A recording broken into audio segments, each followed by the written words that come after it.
Adelante, Alejandro. Tú nos vas a hablar del dolor crónico, entiendo, en el contexto COVID.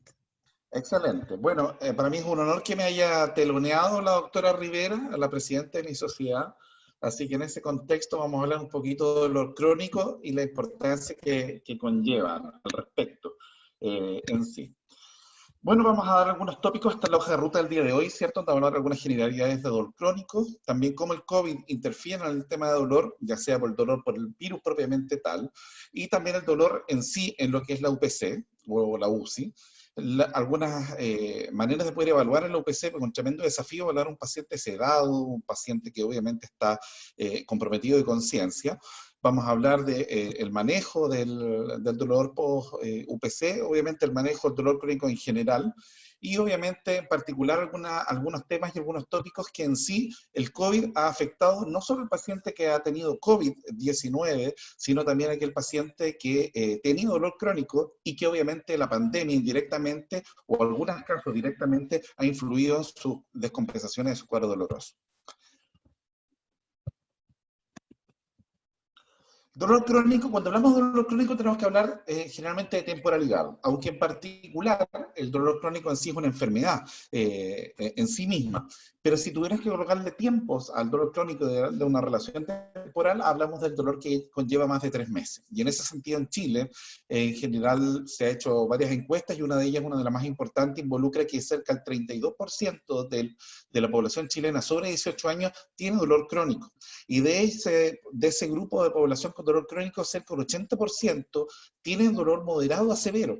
Y en ese contexto, saber la importancia que conlleva un dolor que ya no es un dolor leve necesariamente, hablamos de un 80% que es dolor moderado a severo.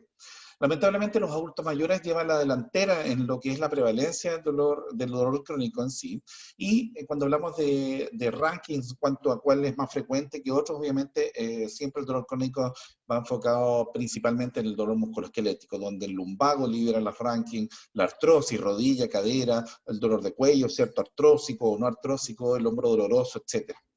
Y los estudios indican que el dolor aumenta a medida que va avanzándose la edad en el paciente, ¿cierto? En la persona. Es mayor en las mujeres y también sabido que en aquellos con baja escolaridad también tienen mayor frecuencia de dolor crónico. Y en ese sentido sabemos que el impacto del dolor crónico en sí, y aquí todavía no estamos hablando del COVID y su impacto, sino que el dolor crónico por sí influye en varias aristas de la vida. Y en ese sentido tenemos ahí el sueño, interfiere en el ejercicio, tenemos la capacidad de conducir un automóvil, aquellos que lo conducen, las actividades domésticas en el cuadro de trabajo, ¿cierto? En el caminar, en las actividades de la vida social, qué decir de la parte de la sexualidad de las parejas, etcétera. Y ahí obviamente vemos en este gráfico, las barras naranjas involucran que el paciente se ve muy limitado para hacer la actividad correspondiente, y el rojo que prácticamente es imposible. Por ejemplo, hay pacientes que no pueden caminar, como vemos en el gráfico del centro abajo, producto del dolor crónico. Hay pacientes que la verdad dejaron de tener actividad social, producto del dolor crónico, cerca de un 14%. Pacientes que francamente no pueden tener un sueño reparador o no pueden dormir, producto del dolor crónico. Esto más que nada reflejar la relevancia que conlleva el dolor crónico de por sí.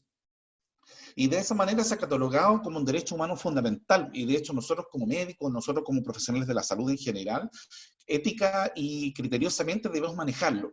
Y en ese sentido tenemos que saber que nos enfrentamos a una población, cuando estamos hablando de dolor crónico, que generalmente además tiene otras enfermedades, llámese del área de salud mental, llámese cardiovascular, diabetes, hipertensión, EPOC, etcétera. Por lo tanto, tenemos que saber que nos encontramos con una población especial, ya sea en la entrega de fármacos, que tenemos que ver las interacciones que pueden llegar a tener entre ellos, o francamente, como un fármaco para el dolor también me podría llegar a interferir negativamente por ejemplo, en la hipertensión arterial. Y obviamente aquí vemos la repercusión que puede conllevar a nivel de pérdida de empleo, problemas económicos, ánimo depresivo. Y en ese contexto se ha catalogado que es una de las principales causas de discapacidad en el mundo al día de hoy. En la gráfica que tenemos a la derecha, ¿cierto? Vemos cómo el dolor crónico provoca discapacidad. La discapacidad también puede estar todo esto entrelazado, provoca alteraciones psicológicas y obviamente puede conllevar al aislamiento social de por sí. Y eso a su vez hace que provoque mayor dolor crónico. Por lo tanto, estamos hablando de un círculo vicioso que en una parte de esta cadena, de este círculo, tenemos que ir a romperlo para poder obviamente disminuir o obviamente aumentar la calidad de vida del paciente en sí. Ya que, por ejemplo, cuando hablamos de dolor crónico, tenemos que tener claro que hay factores de riesgo. Y aquí está el primer enganche con lo que es el COVID-19. ¿Por qué? Porque hay factores de riesgo que están estudiados en el cual el paciente tiene mayor riesgo de dolor crónico. Uno de ellos es la edad avanzada, el tabaquismo, las enfermedades crónicas en particular. También se ha hablado del bajo estado socioeconómico y dificultades en acceso a la salud. Estos son como factores de riesgo en general que ocurren. Si vemos las tres primeras, vemos, y lo sabemos nosotros como profesionales de la salud, lo vemos en la prensa, de que claramente las tres primeras principalmente están asociados actualmente al COVID-19 y al aumento de la frecuencia o del COVID grave. Generalmente el COVID grave del paciente más comprometido es aquel que tiene más edad avanzada, que tiene enfermedades crónicas, que es fumador, etc. Por lo tanto, aquí tenemos el primer enganche al tema de hoy día. Y en ese sentido sabemos que el COVID-19 y el dolor crónico se nos puede entrelazar de distintas maneras. Uno, el dolor crónico por el virus propiamente tal, que lo vamos a ver con detalle en la siguiente diapositiva. El virus en sí da potencialidad de que el paciente tenga más dolor crónico.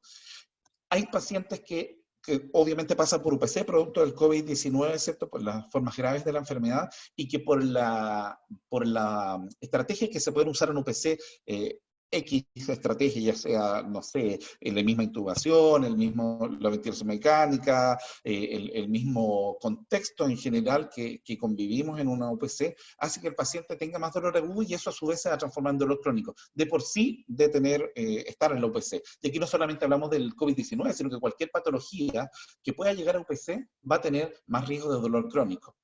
También existe la posibilidad de que el paciente que haya tenido dolor crónico previamente a toda esta pandemia, hace que toda la pandemia actualmente, el contexto social, que el dolor crónico empeore. Tenemos otro grupo donde el COVID-19 está actuando indirectamente también. Y obviamente también el dolor crónico en los que no están infectados en sí, pacientes que no tienen COVID-19 en sí, o aquellos que lo podrían tener como el caso anterior, hace que su sintomatología pueda aumentar producto de la falta de sueño, de la inactividad, del miedo, de la ansiedad, de la depresión, la angustia. Principalmente los adultos mayores pasan mucha angustia al ver, obviamente, muchas noticias en la prensa, saber de que ellos son el tremendo grupo de riesgo, no quieren salir, tienen mucho temor en pacientes que muchos de ellos ya tenían patología de salud mental previa. Y obviamente también hay otro grupo de pacientes que debido al contexto actual hayan perdido los controles médicos, perdieron los seguimientos, pacientes que se controlaban en unidades de dolor, en hospitales o en centros de atención primaria, que francamente perdieron sus controles producto que se cerraron varias partes de las atenciones del público, de pacientes. Y aquí vamos a ir desglosando lo que vimos anteriormente. Dolor propiamente tal por el virus. Se sabe y se ha estudiado que varias infecciones en sí son capaces de generar dolor. Dolor crónico, dolor agudo inicialmente, obviamente que puede conllevar al dolor crónico. Y sabemos que también la gravedad de los síntomas, la presencia de los síntomas más complejos durante la infección aguda hace que el paciente sea más propenso al dolor crónico. Paciente que tiene síntomas leves, síntomas que la verdad fueron muy fáciles de superar, hace que el paciente no tenga tanto riesgo, pero aquel que tuvo un COVID grave, por ejemplo, o una enfermedad grave que pasó por UPC, con una infección aguda muy severa, va a haber más riesgo de dolor crónico y eso está estudiado. Y ya sabemos la primera relación propia del virus entre COVID-19 y dolor, donde obviamente desde por sí los síntomas son muchos de ellos asociados a dolor.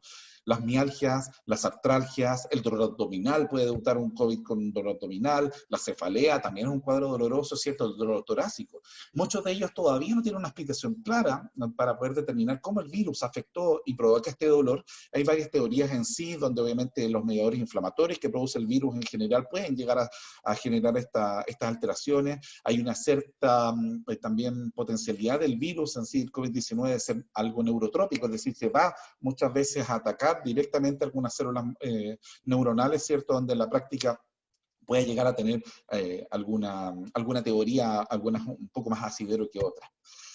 Cuando hablamos del dolor, otra de las aristas que vimos de dolor y COVID, o en general dolor en UPC, y aquí reitero, vamos a sacar un poco la camiseta del COVID-19, donde obviamente en UPC tenemos muchos casos de COVID-19, pero en general saber y sensibilizar a nosotros como profesionales que el paciente de UPC es un paciente que tiene más riesgo de dolor crónico. Y se sabe, y hay estudios que dicen de que cuando hay seguimiento, 2, 4, 5 años, que el paciente tiene una prevalencia de dolor crónico bien dispar, depende del estudio, entre 14 y 77%.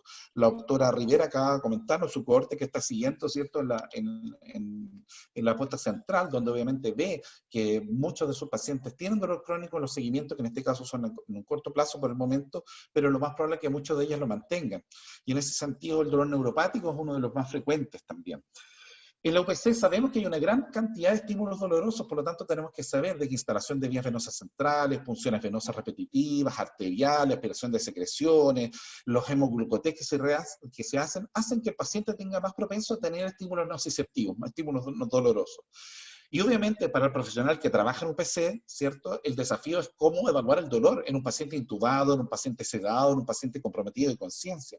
Y ahí es donde vamos a ver posteriormente las maneras de poder evaluar a un paciente en UPC, porque es muy complejo, es muy difícil hacer una escala, es mucho más fácil hacer una escala que le llamamos EVA, ¿cierto? Al paciente en el box, en el poli, pero el UPC es mucho más complejo.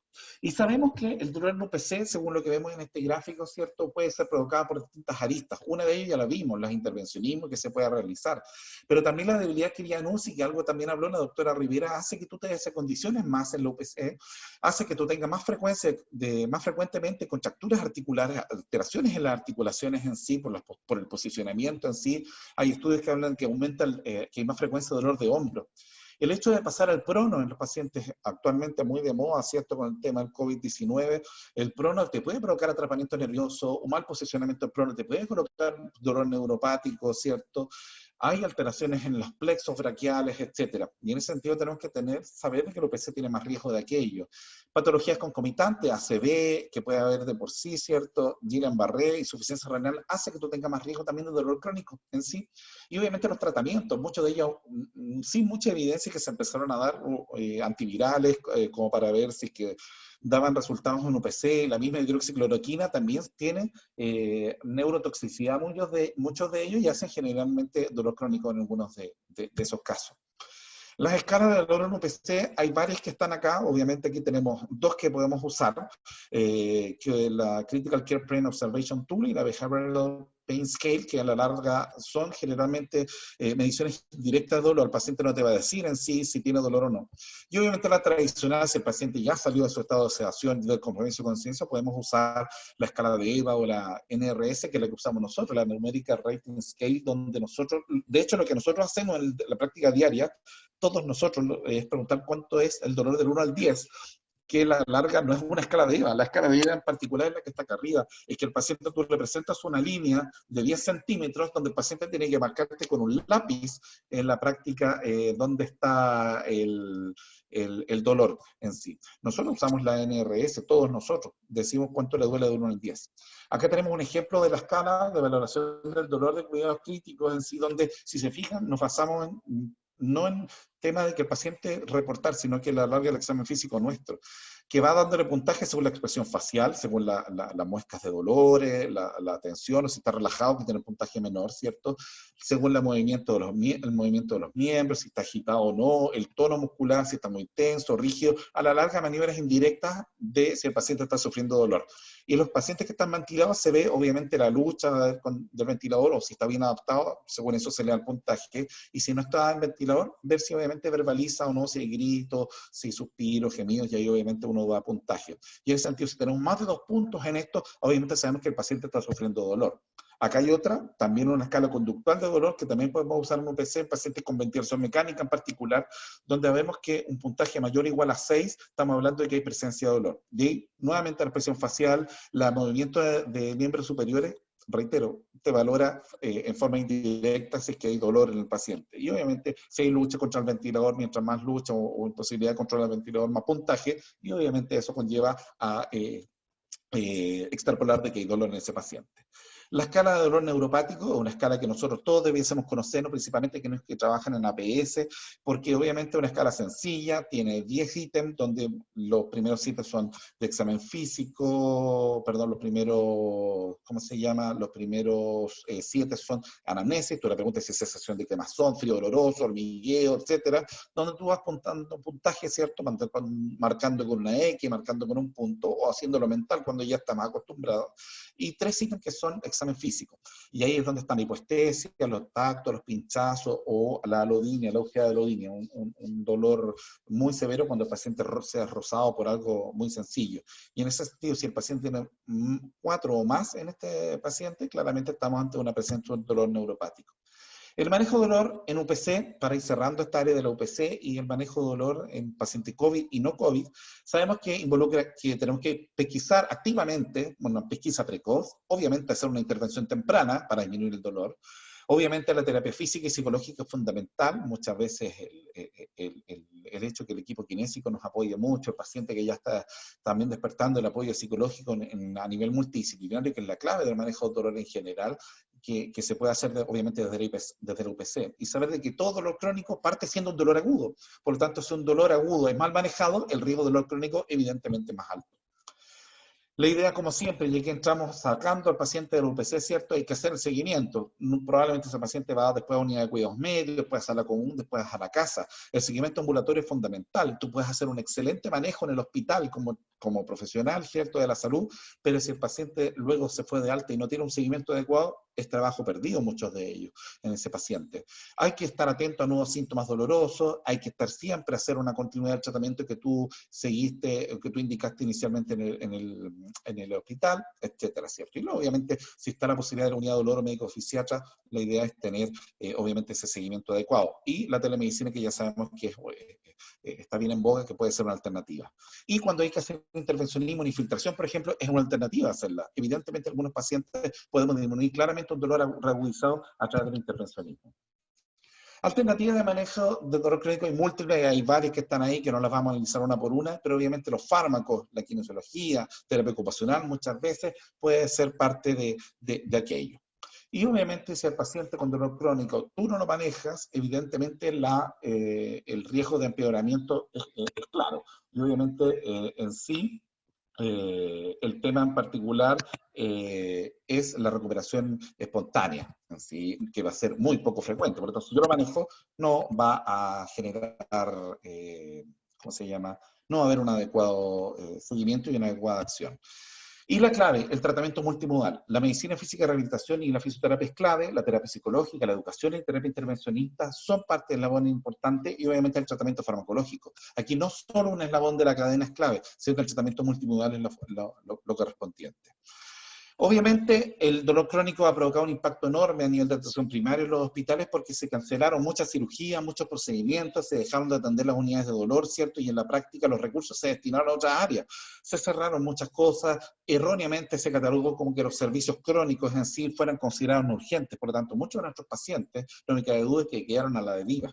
Ahora, obviamente sabemos que el COVID en ese tipo de pacientes, que es otra de las aristas que vimos inicialmente, cómo el COVID puede afectar, obviamente involucra que los pacientes aumenten el dolor por la angustia, por el aislamiento social, provocando una reducción de la funcionalidad, mayor dependencia de los fármacos, pacientes que empezaron a aumentar opioides que estaban tomando antes por su propia cuenta en sí, porque nadie lo fue siguiendo, pueden haber abstinencia del opioide por lo mismo, y obviamente los síntomas psicológicos se exacerbaron con la pandemia. Los pacientes tienen temor de ir al hospital, ahora cada vez menos. De hecho, hoy día han venido a verme como 5 pacientes así, tocando la puerta solamente. El dolor crónico en sí ha provocado consecuencias psicológicas y sociales graves, y ustedes lo han visto en sí, aislamiento social, estrés financiero, pérdida de trabajo, obviamente todo esto va a involucrar que empeorar el dolor. Y en ese sentido tenemos una serie en esta diapositiva también de cómo el COVID-19 en pacientes con dolor crónico provocó consecuencias psicológicas y sociales graves. Y se ha visto incluso que exacerbó la depresión en un 50% cuando no tratamos un dolor crónico bien tratado, o puede llevar a una ideación suicida en un 35% en sí. Y tenemos que tener claro, y aquí vamos a hablar un poquito del tratamiento, de que el tratamiento o el dolor crónico en sí, y muchas veces su tratamiento, si no es bien manejado, va a provocar que el sistema inmune también se altere, disminuyan las defensas en términos prácticos. Y en ese sentido se ha estudiado de que la inmunosupresión en un dolor no controlado puede ser parte de, y muchos de los pacientes se está tratando de ver la manera de cómo un paciente descompensado puede tener más riesgo de tener COVID, producto de que tu inmunosupresión o tu sistema inmune se ve alterado. Y también algunos tratamientos, los opioides pueden provocar también alteración del sistema inmune, los corticoides también. Los gabapentinoides, como la gabapentina, es un tratamiento que en este momento no habla de inmunosupresión, pero sí tenemos que saber que tiene algunas ramas. Los AINES los vamos a comentar posteriormente. Si hablamos de los opioides, muchos de nuestros fármacos para el paciente de dolor moderado severo es opioides. Tenemos que saber riesgo-beneficio, todos tenemos que saber que tiene RAM los opioides, tenemos que saber seleccionar muy bien al paciente en particular, tenemos que hacer un adecuado seguimiento. Si me preguntan a mí, cada paciente que tú inicies un tratamiento con opioides o decidas aumentar un opioide, debe ser una visita presencial. Buscar la estrategia. Ahora cada vez se están tratando de armar con todas las EPP, de tener todos los cuidados post-atención, de hacer y de retomar las visitas presenciales en sí. Sabemos que la morfina y el fentanilo son de mayor riesgo de inmunosupresión, por lo tanto un paciente que ya con COVID, ya está en UPC, está sedado con opioides, va a tener más riesgo de que obviamente pueda llegar a tener una inmunosupresión mayor. La buprenorfina, un opioide más potente, tiene obviamente una seguridad mayor en cuanto a la inmunosupresión. De hecho, el más seguro en relación a aquello. La pregabalina y gabapentina son primera línea, junto con la amitriptilina en dolor neuropático. La pregabalina actuaría más rápido, es una gran alternativa al respecto. Es bien tolerada en general, no siempre en todo caso, porque obviamente tenemos la somnolencia, obviamente tenemos varias alteraciones al respecto también en relación a aquello. Corticoides, sabemos que es inmunosupresor y en ese sentido tenemos que elegir si hay que usarlo dosis bajas cuando vamos a hacer un procedimiento, elegir la betametasona por sobre la metilprednisolona y obviamente precaución en COVID-19 porque obviamente siempre poner una balanza, riesgos y beneficios. Los AINES ya lo sabemos. Nos quedan 5 minutitos. Ningún problema. Los antiinflamatorios, llámese el ibuprofeno, estuvo bien de moda, no le demos ibuprofeno, no tomen ibuprofeno, paciente o señora o señor, porque fueron llamados a no usarse, después se vio que la evidencia no era potente para descartar, para poder confirmar esa alternativa, pero obviamente en un paciente que tiene un dolor eventualmente agudo, crónico, nosotros generalmente no lo dejamos mucho porque nos enmascaran los síntomas iniciales del COVID-19, pero en un paciente con dolor crónico, los AINES en general no los dejamos, de hecho, están idealmente proscritos al respecto porque obviamente puede generar más riesgo que beneficio en sí. Obviamente tenemos que saber de que la atención médica de rutina, un paciente con dolor crónico se va a reanudar cada vez en forma más cercana y vamos a volver a eventualmente atender cada vez más pacientes. Pero obviamente tenemos que ser flexibles en aquello como profesionales y tenemos que adaptar a los nuevos métodos. La teleconsulta llegó para quedarse, lo más probable es que vaya a haber otra charla o ya se habló de alguna donde la teleconsulta es una gran herramienta que nos ha permitido. Y hablemos de teleconsulta, no solamente la videollamada, la llamada telefónica, el correo electrónico, también son parte de la teleconsulta o la telemedicina. Algunas son sincrónicas y otras asincrónicas. Hacer un adecuado triage en tus propios centros. A la larga, saber qué cosas son las que requieren ver presencial. Puede que un paciente no esté tan compensado, lo llamo por teléfono y solamente le hago la receta posteriormente, pero se le aseguro que no haya tener un corte en su tratamiento así. Y obviamente siempre el adecuado seguimiento. Para finalizar y hablar de dolor, obviamente, uno puede hablar toda la tarde, si quisiéramos en sí, pero sí saber de que el dolor crónico ya es frecuente, en general, se está cada vez visibilizando más, pero en general es poco visibilizado. Paciente de la UPC, muchas veces el objetivo principal es salvar la vida, y lo logran muchas veces muy bien, sacar al paciente de su cuadro crítico, pero se descuidan otras áreas como el dolor que ya lo vimos delante. Sabemos que el COVID en sí puede provocar dolor, la infección en sí, pero hay pacientes que no tienen COVID o no hay infección de COVID, pero sí puede repercutir el COVID en ellos indirectamente. Reitero, por la angustia, el aislamiento social, hace que nuestros pacientes se descompensen más, porque se cerraron las unidades en general de dolor o las atenciones crónicas en general se postergaron. La clave aquí es manejar el dolor agudo, si hablamos en el paciente COVID. Si yo manejo bien el dolor agudo, lo pesquiso adecuadamente y lo manejo precozmente, voy a tener menos riesgo de un dolor crónico. Por lo tanto, eso es la clave. Y el seguimiento. Reitero lo que dije antes. Si tú tratas bien al paciente en el hospital, en el centro donde tú estás trabajando, pero después no lo seguiste, lo vas a perder. Va a empezar a automedicarse, va a empezar a comprarse el medicamento en la feria, va a probablemente no hacer un adecuado manejo de su dolor crónico porque nadie lo está guiando al respecto. Y obviamente la clave, saber que aquí los fármacos, los comprimidos, los opioides, los corticoides, no sé, la misma gabapentinoide, la amitriptilina, el pregabalina, todo, no son la panacea. Aquí la clave es el tratamiento multidisciplinario, el manejo multimodal, adaptado evidentemente a la realidad local. Y en ese sentido tenemos que saber que es la clave del manejo del dolor crónico de por sí. Eso, doctora. Así que dejo a la moderadora o al moderador que guía la conversación. Muchas gracias, Alejandro. La verdad es que había algunas preguntas dando vueltas, pero las han ido respondiendo todas. ¿Ah? ¿Cierto, Seba? Como que el tema del dolor crónico, de la prevalencia del dolor crónico, post-COVID que tenemos que poner atención. Así que, Seba, si tú quieres, haces algún comentario, pero Sí, bueno, yo siento que nos han ido respondiendo todo.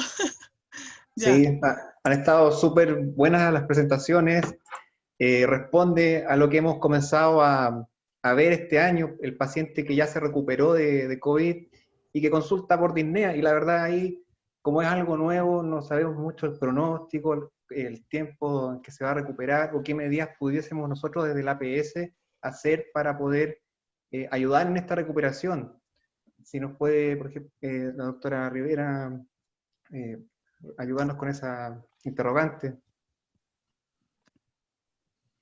Y mira, lo que dice la literatura actualmente de la disnea es que puede presentarse incluso, es multifactorial. Una es por el tema, en el fondo, del compromiso respiratorio, ahí estamos hablando del presente con COVID más grave, pero también hay pacientes que muchas veces hacen neumonias que uno no las pesquisa tanto, que pasan en sus casas, cuadros con pocos síntomas o con síntomas moderados, pero que finalmente no van al servicio de urgencia, y si uno los pusiera un saturómetro, tendrían en el fondo de saturaciones cercanas a 90, 92, y en una imagen podría aparecer algún grado de compromiso pulmonar.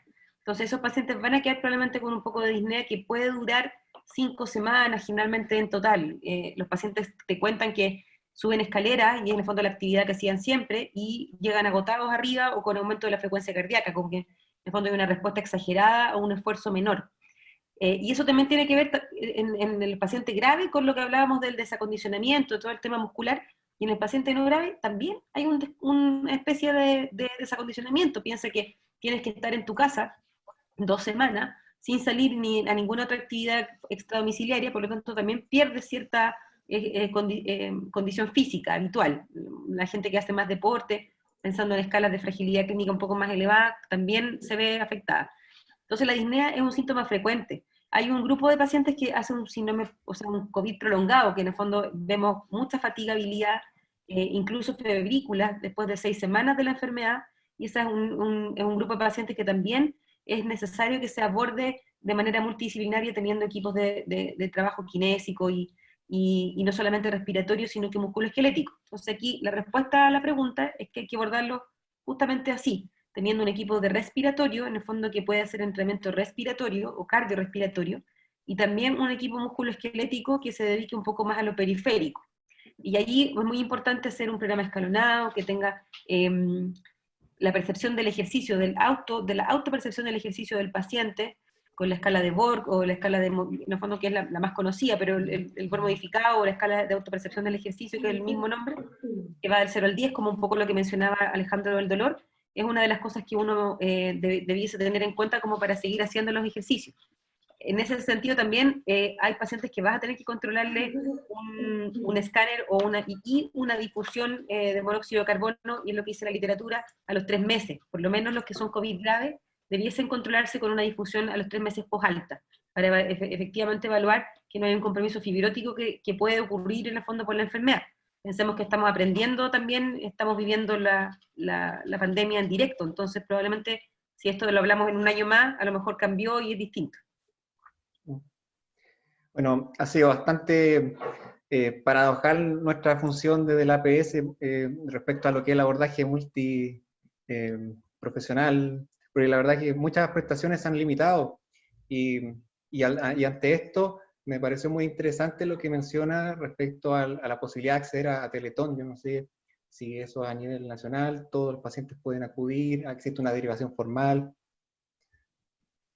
Cuento un poco de eso. Es un programa que es totalmente virtual. No es un programa en el fondo presencial de Teletón, pero es un programa virtual que puede acceder cualquier paciente que esté afectado por COVID.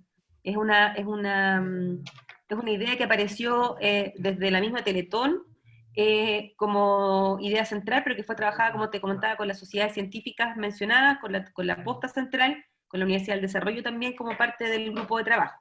Entonces partimos con el fondo de desarrollo en la plataforma, donde el paciente se pudiera primero recibir educación. Entonces la primera parte de la plataforma tiene educación al respecto. Uno se mete y dice rehabilitación post-COVID, sale el grupo de trabajo y te dice, acá están los videos de lo que les puede pasar, que es un poco lo que yo les conté hoy día del síndrome post-cuidados intensivos. Entonces hay un video de motor, de cognitivo, de social, de dolor, y hay otro más donde se abordan los temas familiares.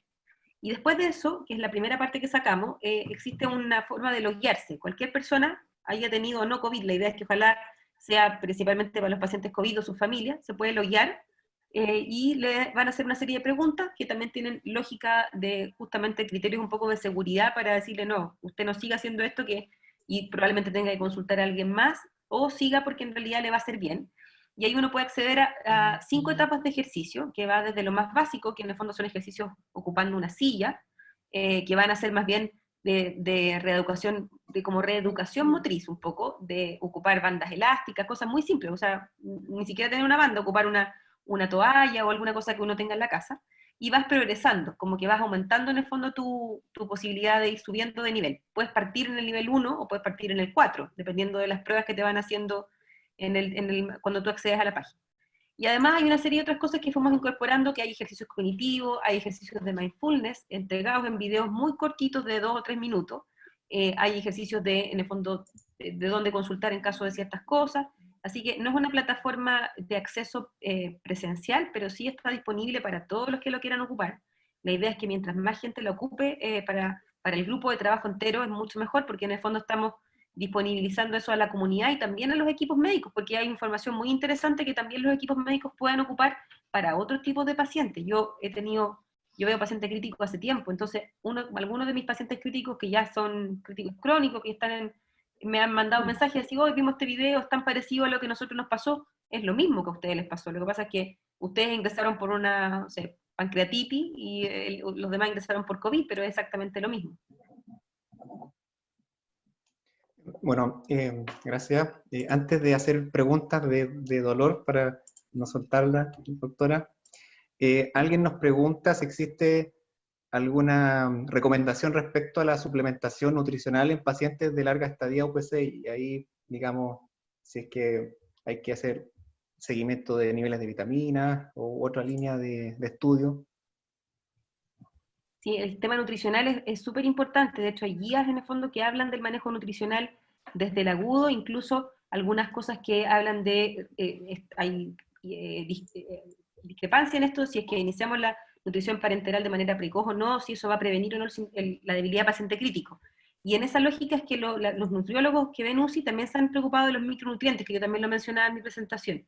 La vitamina D en las largas estadías de pacientes hospitalizados por cualquier motivo. Yo acá en la posta central veo pacientes grandes quemados también, que además les damos factor de protector solar, o sea, 0 probabilidad de que absorban vitamina D, está muy baja. La vitamina D en la población chilena está muy baja, en general, estudios que hablan de población normal. Entonces hay que suplementar la vitamina D muchas veces intrahospitalariamente, o sea, hay muy pocos lugares donde uno puede tomar este examen con facilidad, y además es un examen que no es tan barato.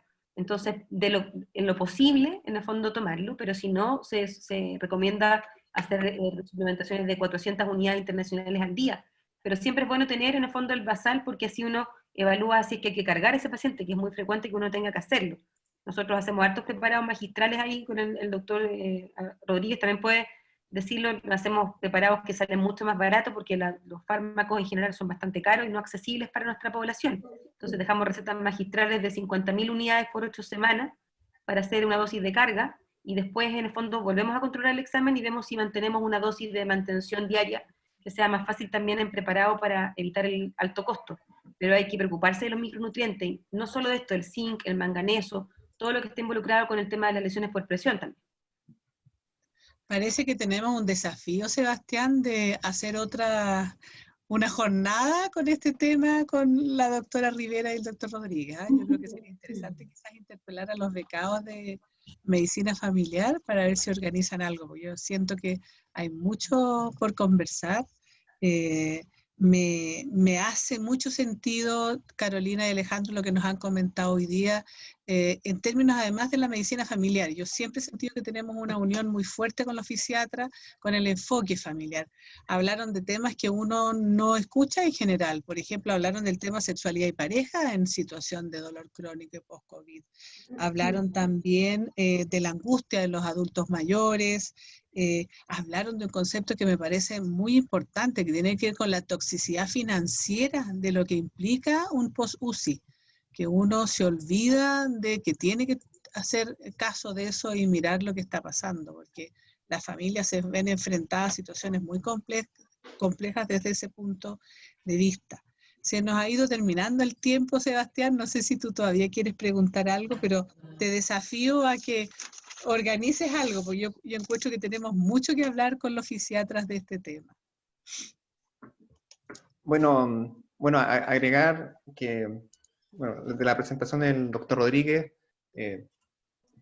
muy atingente a la medicina familiar, este abordaje, digamos, no solamente el dolor puro, sino toda la esfera psicosocial, las consecuencias, porque en verdad genera discapacidad transitoria y alteración en los roles, problemas económicos, es bastante complejo, es muy difícil de solucionar, de darlo.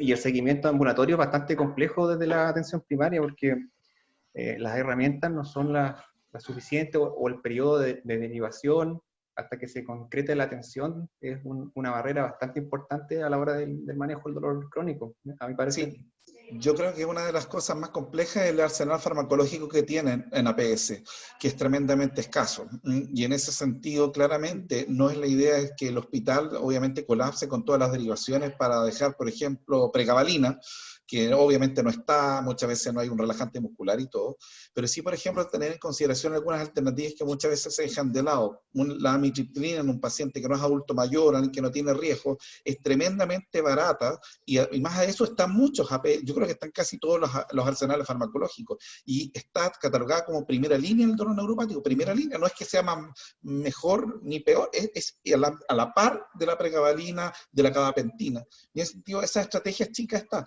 pero obviamente están súper limitados al resto, al opioide, están limitados a ciertas canastas GES.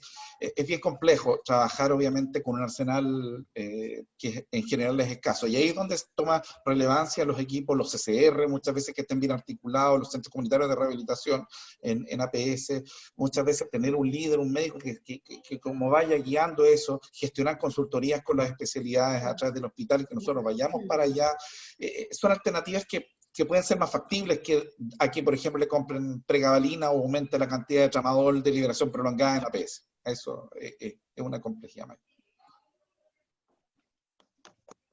Perdón, pero estoy a triple banda estaba. Vuelvo a agradecerles enormemente. En serio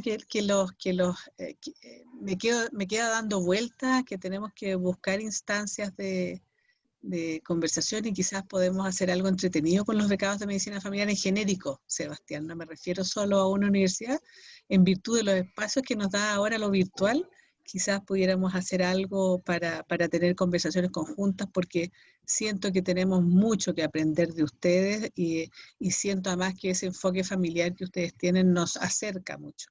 Así que vuelvo a plantear que invítenos al Pocket, No problema, lo vamos a considerar. Estamos muy dispuestos a trabajar con ustedes y a buscar instancias de acuerdo y de conversación, porque lo que nos ha pasado es muy, muy importante desde el punto de vista sanitario, y en la APS tenemos que estar preparados. O sea, me queda dando vuelta el concepto de esto del dolor crónico neuropático, que es de una alta frecuencia y de una alta duración también. Entonces, tenemos que estar atentos y aprender a preguntar a los pacientes algo tan básico como ¿tuvo usted COVID?, que probablemente no estaba en nuestro ideario cuando alguien venía a consultarnos por un dolor crónico, preguntarle si tuvo COVID. Entonces, es algo a lo que tenemos que estar atentos. Así que les agradezco enormemente que hayan estado con nosotros. Recuerden que están invitados a participar del resto del Congreso. Tienen que meterse por la plataforma del Congreso. Si no, no tienen que inscribirse y pagar, digamos. Tienen que crear una cuenta con su mail y les llega una clave de vuelta. ¿Ya? Así De hecho, que, ya lo hicimos ya. Ay, qué bueno, Sí, qué bueno. sí, Me encanta que lo hayan hecho. Queríamos vernos, así Sí. que... Creo que hay, bueno, hicieron trampa. Creo que hay, pero creo que hay cosas que también les van a gustar de este congreso, porque creo que nos unen muchas cosas, tenemos muchas cosas. ¿Ya? Y Sebastián, te agradezco que Sebastián se subió a último minuto conmigo en esta presentación, así que se lo agradezco mucho. ¿Ya? Muchas gracias también. Muchas gracias por la invitación. Que estén, Chao, David, tengan un también, éxito muchas gracias por congreso. Ya, vamos a cerrar ahora. Hasta luego. Chao.